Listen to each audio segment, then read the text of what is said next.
নমস্কার, আমি মৌমিতা। আমার নতুন একটি ব্লগে আপনাদের সবাইকে স্বাগত। আশা করছি আপনারা সবাই ভালো আছেন। আজ ভিডিওটা শুরু করেছি বালি স্টেশন থেকে। এটা হচ্ছে বালি স্টেশনের টিকিট কাউন্টার। এটা 5 নম্বর প্ল্যাটফর্মের দিকে টিকিট কেটে নিয়েছি, যাব শ্রীরামপুর। আবার অনেক দিন পর যাচ্ছি শ্রীরামপুরে, যাচ্ছি ভূতের রাজা দিলবর। এই বালি স্টেশনটা অনেক পুরনো স্মৃতি মনে করিয়ে দেয়। এখানে কলেজের সময়কালে রোল খাওয়া, মোমো খাওয়া, ঘুগনি খাওয়া খুব করতাম। এবার যাব স্টেশন। এই যে চলে এসেছি 3 নম্বর প্ল্যাটফর্মে। এই 3 নম্বর প্ল্যাটফর্ম থেকেই ট্রেনগুলো বেশিরভাগ যায় আপের, তো চলে এসেছি ওই জন্য। এখন মোটামুটি ওই 1টা মতো বাজে। ট্রেন আসবে একটু পরেই। আজকে একটু ট্রেন লেট ছিল, আর যেহেতু আজ রবিবার তাই 1-2টো ট্রেন ক্যান্সেলও ছিল। চলুন, এবার ট্রেন একটু পরেই আসবে। আর স্টেশনে বেশ অনেকগুলো দোকান হয়ে গেছে দেখছি, একদম পাশাপাশি 2টো দোকান। আমার খুব বেশি ঘুরতে যাওয়া হয়ে ওঠে না, কিন্তু যখনই মাঝে মাঝে সময় পাই একটু আধটু ঘুরতে যাওয়ার চেষ্টা করি। সেরকমই আজকেও একটু সময় পেয়ে বেরিয়ে পড়েছি।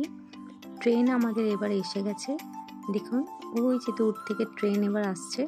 শ্রীরামপুরে যাই তো মাঝে মাঝে, কিন্তু কখনো ভূতের রাজা দিলবরে যাওয়া হয়নি। আজকে যাচ্ছি ফার্স্ট টাইম। রবিবার বলে ট্রেনটা একটু ফাঁকাও আছে। দেখুন, উঠে পড়েছি ট্রেনে। বেশিক্ষণ লাগবে না, 10-15 মিনিট মতো লাগবে।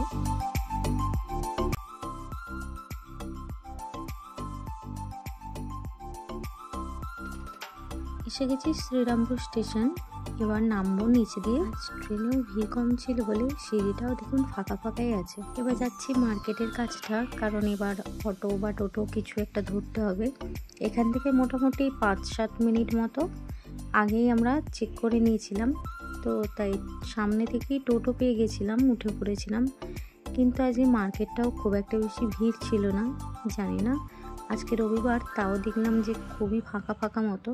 এই মার্কেট থেকে অটো বা টোটোতে মাত্র 10 টাকা ভাড়া নিয়েছিল। আর 2-3 মিনিটের মধ্যেই চলে আসবে ভূতের রাজা দিলবর।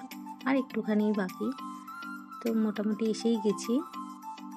চলুন, এসে গেছি আমাদের গন্তব্যস্থলে ভূতের রাজা দিলবর। শ্রীরামপুরের এই ভূতের রাজা দিলবরের আউটলেটটা আমি মহুয়াদির ভাইয়ের বউ, মানে মিষ্টি আলাপের যে মিতুন্দি, তার ভিডিও থেকেই দেখে জানতে পারি। তখনই দেখে আমার ইচ্ছা হয়েছিল যে আমিও যাব, কারণ যেহেতু এটা একদম কাছাকাছি। আর বেশ সুন্দর লেগেছিল দেখে।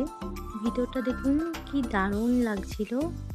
রেড আর ব্ল্যাক কালার কম্বিনেশনে বানানো, আর অ্যাম্বিয়েন্সটাও জাস্ট অসাধারণ লাগছিল। এসেছি একদম দুপুর করে, মোটামুটি 2টো মতো বেজে গেছিল। আর খুব জোরে খিদেও পেয়েছিল, আর এখানে রেড কালারের জন্য তো আরও বেশি খিদে পেয়ে গেছিলো। মোটামুটি 10-15 মিনিট বসে থাকার পর তারপর আমাদের অর্ডার দেওয়া হয়। আপনাদের সাথে আমি থালির দামগুলো শেয়ার করে নিচ্ছি।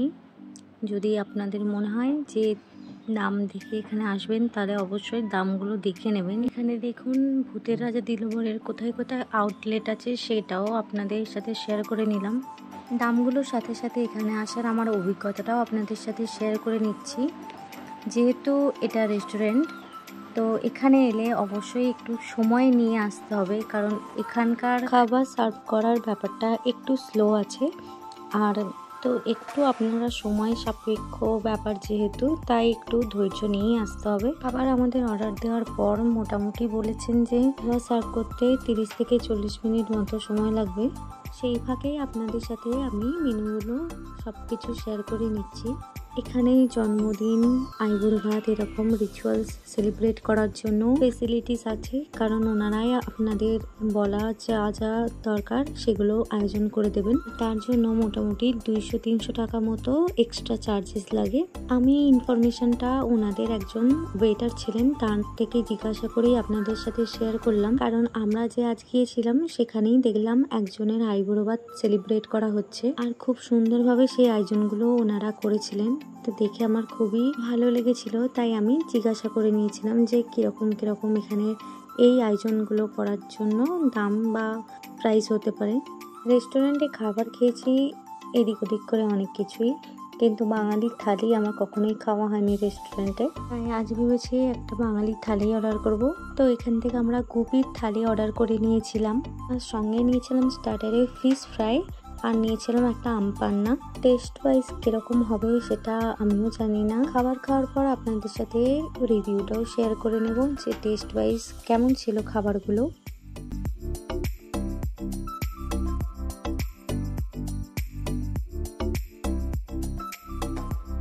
অর্ডার দেওয়ার মোটামুটি 15 মিনিট পর আমাদের স্টার্টারটা চলে আসে। এই যে দেখুন ফিশ ফ্রাই ভেটকি মাছের, আর ওই যে দূরে দেখুন যেটা বলেছিলাম এখানে একজনের আইবুড়ো ভাত খাওয়ানো হচ্ছিল।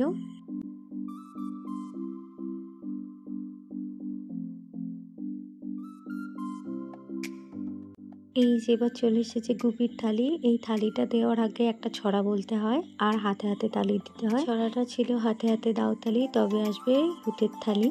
তো আমার বেশ মজা লেগেছিল শুনে।